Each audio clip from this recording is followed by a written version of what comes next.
Kapit na.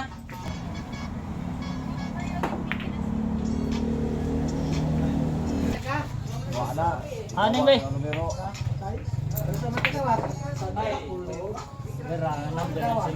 Three 563. Siya tayo ba? Boy na siguro. Utsura, utso. Ha? Ano dyan? Bad? Good. Mulihak mo ditong Jace kay dikit man boss. Ay, conscious video ha. Sandi. Kini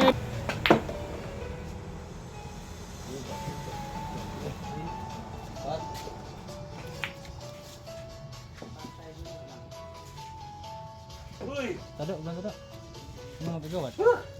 Mga sigawan na. Pinadawas kagawan pa dun na giingat ka. Yan ang talo kita lupa. Hindi na funcionando. Gini harang naghagat. Beto ay.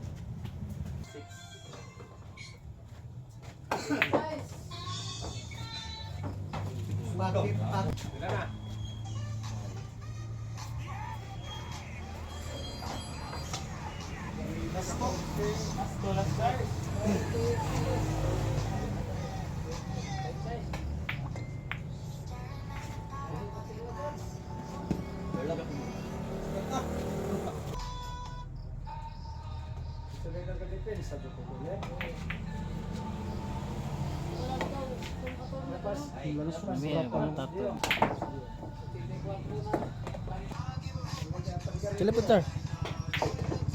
Lah. Tas.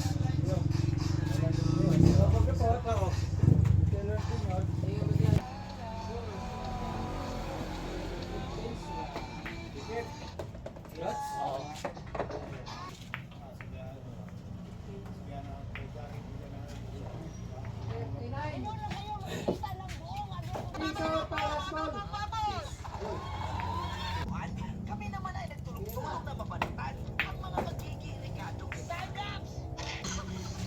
Ang tubog ito ay puno-puno ng regados. So ang ginawa namin parang ng buong baboy na inaadobo. Mag-subscribe at mag-comment na dahil kung hindi, matakunin ko kayo. Kung namin kung ang hindi na tayo wala siguro yung nagawa. So yung kailangan ng pag-ulam. Ba't ako? Hindi madali ang magluto ng ganitong klaseng pagkain. Wala niya pa naglitso nagdilawan. Takot rin kami makamahilaw. Ba, grabe na ako nga. Anong buong baboy? Literal na buong baboy. Ito. Sinong kailangan natin mag-subscribe? Para mas maganda yung result. Sila putar. So ngayon, ito pa natin naiiyak ako.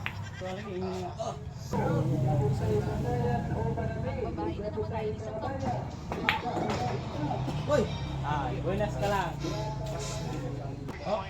Inabahan ng mga fans ng Minnesota sa nangyari kay Anthony Edwards. Kahit ang MVP mga bro nag-alala din sa nangyari. Mga stones para kay Kobe. Aliyot ang mga bro sa may bago na managan sa kabila si Nikola Jokic. Napapadalas na ang pagdunk neto ni The Joker. Jamal Murray mga bro di maganda ang lagay matapos mahinit ng braso sa pag-pick ni Rudy Gobert. Kamilipid sa sakit yan si Murray. Balik lineup na nga pala ang veteran na nagkapastusan at angas-angas mga idol si Tyrese. Hindi naman si Jalen Brunson shooting only 2 of 7 sa field. Big revelation for the first quarter si Miles McBride at naglintis lamang ng isang shot attempt. At ikapin lamang lang ng isang mga idol ang 36-30 and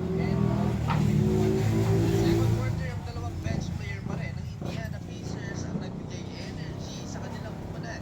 Open up and slam dunk at si JJ McConnell pasigaw-sigaw pa hype na hype dahil naman Indiana Pacers. In fairness, dalawang player na to sila nagbigay boost sa set ni Miles McBride. Siya na ang leading scorer ng New York. Hindi yata kasama sa scouting report ng Straight ta. Miles McBride dahil late na nga pinagkatiwalaan ni Coach Steve. Wala ni ang Pascal Siakam napatay ko sa magkakasunod ng pupuntos na kinakalabaw. Sila amigo.